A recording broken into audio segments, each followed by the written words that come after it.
हम सबको मालूम है, हम लोग आज क्यों एकत्रित हुए, आज क्या है, क्या है, और 26 जनवरी क्या होता है, गणतंत्र कम होता है।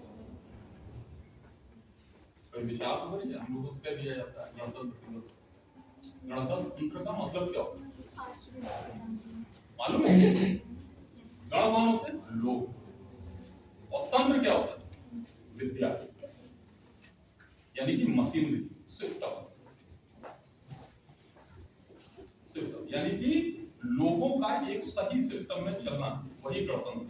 और उसके लिए हमें किसकी जरूरत होती है, नियमों, रूल्स, लेजिस्लेटिव पावर्स। तो ये सारी चीजें क्या थी, आज के दिन में पारित की गई। बाबा भीमराव अम्बेडकर की अध्यक्षता में पूरी संविधान समिति बनी थी जब राष्ट्र हमारा आजाद हुआ। जान के बहुत हैरत होगी आपको कि हम लोगों को जो फ्रीडम मिली थी उसकी पहली शपथ किसने दिलाई थी, आपको पता है नेहरू जी? किसी को नहीं पता। लॉर्ड माउंटबेटन, जो एक अंग्रेजी गवर्नर था, महारानी विक्टोरिया ने जिसको भारत में शासन करने के लिए अपने प्रतिनिधि के तौर पे लगा दिया, यानी कि हमें पूर्ण आजादी प्राप्त नहीं हुई। 1947 से लेकर, बेटा शांत रहो, 1947 से लेकर और 1950 तक की जो 3 वर्षों की आजादी थी वो पूर्ण आजादी नहीं थी।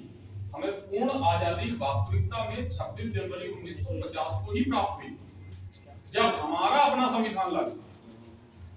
वो टेम्पररी फ्रीडम थी, उसमें बाकायदा लॉर्ड माउंटबेटन 1950 तक भारत में गवर्नर थे, और जब आपकी लोकसभा और राज्यसभा की जब बैठक होती थी तो उसकी अध्यक्षता भी वही गवर्नर करता,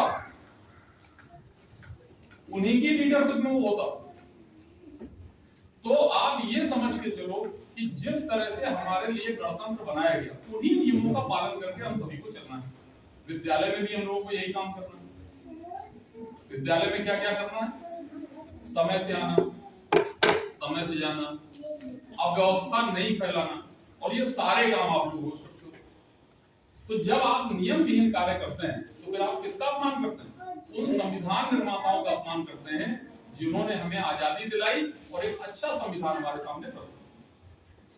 तो हमारी आपकी नैतिक जिम्मेदारी है नियमों का पालन करना, अपने देश से प्रेम करना, और अपने परिवारजन, अपने गुरुजनों का सबका, और सबके साथ मिलजुल के रहना। आज के लिए इतना ही। धन्यवाद।